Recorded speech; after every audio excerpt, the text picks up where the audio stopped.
of the keys in this idea of connection is as you walk away from this session, when you think about how are you going to get people engaged and excited, it's going to be less about kind of what you're saying, how excited you're getting. That's going to be important. But where you need to connect is what does it mean for them?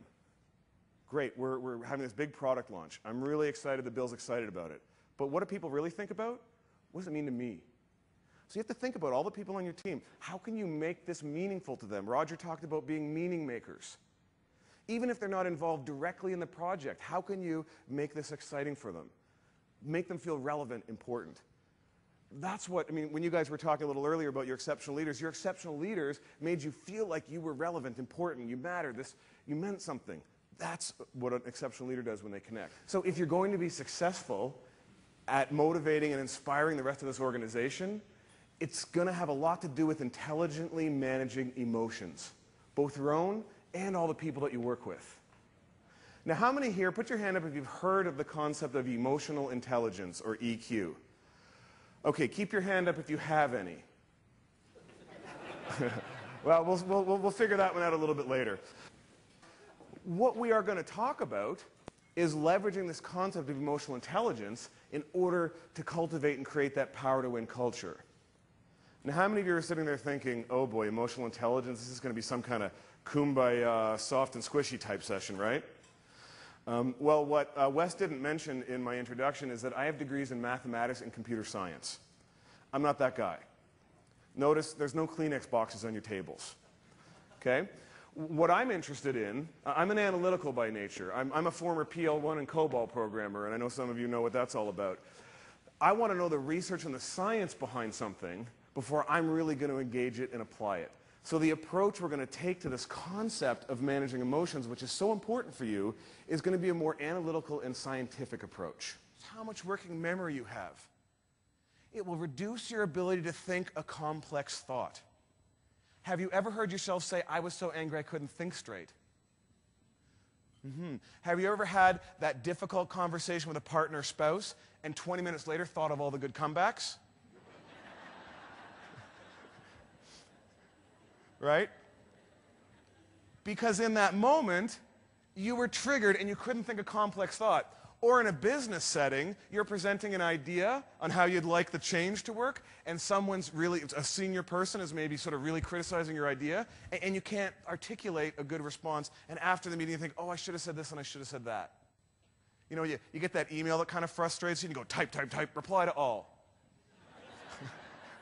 Right? It's like, recall, recall. Recall doesn't work. I don't know why there's a recall. There's no recall. It doesn't work. So, when you see someone becoming more commanding in tone, becoming more directive, for me, one of my defaults, if I'm in a meeting and it's not going the way I want it to, and I'm feeling a little overwhelmed and I have a lot to do, and somebody's taking a long time to explain something, that person that you ask them what time it is and they tell you how to build a watch, right? My default behavior is to interrupt them. Well, now, does that get me on their poor leader list or their exceptional leader list when I interrupt them?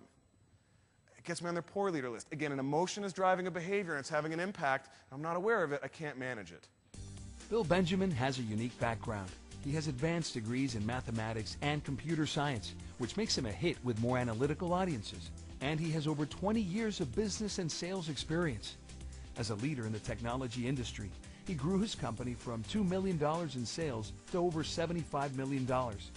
Bill shares the mistakes he made in his career as a leader and explains how he learned to leverage the science of emotions to drive great performance and leadership in his organizations. Why is this hard? Why is it that sometimes smart people fail? You probably all have met people either here at NASA or you've met people that you went to college with who were just super bright. I know a few, and you thought, they're going to be the next, leader of the command control center or whatever it is, and they don't do that well. An inability to manage change. Now, I know you don't have much change going on here at NASA, do you? No, you've got an incredible amount of change. By the way, in terms of the impact of change, I love the story of the astronauts who don't like the badge situation. I mean, these are individuals who can handle an incredible amount of pressure, who have been through some of the most challenging, uncertain, times in their lives, yet a new badge system throws them off. You see how change affects us? Isn't it just amazing? The question is, how will you respond to this challenge? Are you going to get frustrated, get negative, kind of give up? Or are you going to step up and play a big game? How will you manage those emotions to get performance? And there's no better place to see the impact of emotions on performance than in sports. So for those of you, the golf tournament yesterday, I mean, you see one of those guys hit a bad shot, and all the pros do. Are they walking up to the next one, beating themselves up about that bad shot, right? Frustrated? And if they are, how good are they going to be at hitting the next shot? It's going to be tough. You all know that. Now, my company, IHHP, in addition to working with sales teams like yourselves, we work with executives of Fortune 500 companies, the U.S. Navy, the U.S. Army. We also work with elite and Olympic athletes. And we've been to the last 4 Olympic Games. Here's what's interesting. During the 2-week period of the Olympic Games, there are more world records set than in the previous 4 years. Makes sense, right? The competition goes up, the pressure goes up, you get best performance. Here's what's really interesting. During that same 2-week period, there are more personal worsts set than in the previous 4 years. Interesting, isn't it? Some athletes, all of whom have trained for a specific behavior all their lives, face that tension, that pressure, and they fall apart. Some of them fall apart. It gets them. Others excel. This is your opportunity to take this challenging situation and make that choice to manage that emotion to get great performance. The difference maker for Bill's career was, and continues to be, his work in the one critical competency of leadership: emotional intelligence. Emotional intelligence is the ability to recognize and manage ours and others' emotions, and leverage the science of those emotions to motivate yourself and the people you lead. Pretty confident that you're all going to walk out of here and the next month is going to be very exciting. You're going to take this energy and it's going to be a really exciting product launch. Where I think your real challenge is, it's in the 2 months after that, and the 6 months after that, and the 12 months after that. When the product doesn't work perfectly, and a channel person calls in complaining, and the service person didn't respond because the salesperson didn't follow the proper procedure, and the product person can't fix it because there's no budget. And that's the stuff, when it gets hard, when it gets challenging, when some of that legacy stuff starts unearthing itself, that's where your real challenge is going to be. And that's where managing emotions is going to be critical. Most people, when they go to influence, engage, coach, they lead from their side of the bridge. They lead from their passion, their knowledge, their enthusiasm, their authority. And if you're pretty passionate and pretty knowledgeable and pretty smart, you can get a lot of people to jump. I mean, as a leader, I did get some people to jump. But at some point, there's something going on for that other person that can cause them not to jump. And you can see they're not going to. Great leaders, people who really influence change, they can lead from the other side of the bridge. And it's exactly what Dr. Chell talked about, and I don't know whether he shared it with you. I hope you don't mind me sharing it, but he said as he's gone through this process, he had an aha about what this whole transformation is really all about. It's about empathy. It's about understanding what is going on for those other people in that transplant center, that donor center, or whatever part of this network you're part of. Can you connect and understand what's going on for other people and walk them back? Because when people feel heard, when they have a voice, when they feel valued and understood, then they engage. Then they're less likely to resist. Bill Benjamin is the CEO of the Institute for Health and Human Potential, one of Profit 100 magazine's fastest growing companies. IHHP is a research and learning organization that studies what drives great performance and leadership. This year alone, IHHP will deliver their work on 4 continents with business leaders and salespeople from organizations as diverse as the U.S. Army, the Federal Reserve Bank, Intel, the Orlando Magic of the NBA, and Olympic athletes. Bill will educate your leaders and help your people increase performance by providing them with techniques they can use to coach and inspire others. There's really 2 things there in terms of emotional management, isn't there? There's my own ability to allow the people on my team and my peers and even my boss to come at me with things that may come across as unskillful, they may feel like a put down or a letdown, but allow that emotion to exist and not jump and react like I used to when I felt criticized. The other side of it is, can I as a leader speak my truth? Can I step in when it's hard? I know one of the biggest problems I had when I was first a leader was dealing with employee performance issues, right? There'd be an issue, there'd be someone to have to address. I'd tell them I'm going to go into that meeting and really hold their feet to the fire. I'm going to be skillful and tough but fair. And I'd come out of the meeting, I'd think, I'm not sure I really got across, that there was really an issue there. I kind of let up partway through. Now, why do you think I might have done that? Why don't people speak their truth?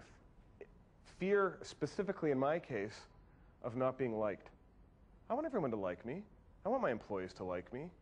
But if I go in and I deliver this bad news or this difficult news or hold them accountable to something, they may not like me in that moment. So this is where the whole self-awareness comes in. First of all, I have to be aware that I'm afraid of a reaction, or I'm worried about what other people will think, or I'm not wanting to be disliked. Then I can manage it. Then I can say, you know what? When I go into the meeting, I'm going to be aware that I'm going to have that reaction, but I'm still going to step in because I know that if I allow a performance issue to go on without addressing it, it doesn't serve me or the other person. But I've got to manage my emotions first.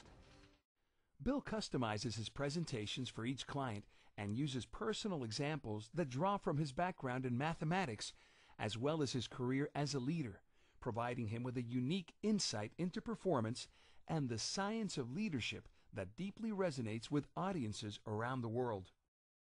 I thought he was great. He did a wonderful job of communicating the information. He was funny. He brought in a lot of personal anecdotes that showed us that he has the same struggles that we have, and there was sort of an empathy that I think flowed from him into the audience, and I think that really helps people, as opposed to the expert saying, I've done this, and everybody kind of thinking, oh, gee, I don't know if I can do that. I think a lot of people left here confident that they can change their lives too. Bill consistently receives the highest feedback wherever he presents. What made Bill's session exceptional was the way he connected emotional intelligence to the warrior mentality of the Air National Guard. Our work is war and combat, dealing with natural disasters and homeland security. We learn techniques to improve our ability to deal with tense and stressful conditions. In a couple of challenging situations after the session, my squadron immediately put the techniques to use. Major John Hutter, Air National Guard. Your sessions were thought-provoking and a real highlight of my week. I always appreciate seeing someone of great talent in action. Your content, your delivery, your energy, it was a great boost to the conference. Your sessions were a home run. Maria Slowinski, General Reinsurance Corporation.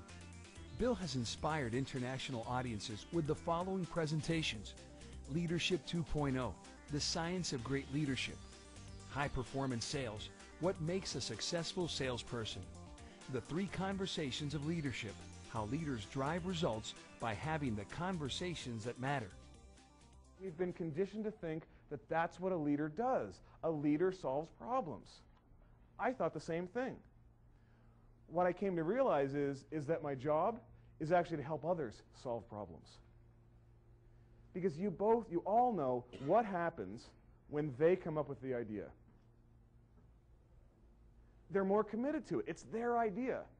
Then, by the way, they've started to learn how to solve problems, and they don't keep coming to you.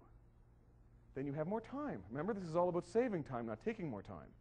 If you just take a moment to say, and this is the question, this is it, it's a really hard one to ask, what do you think we should do?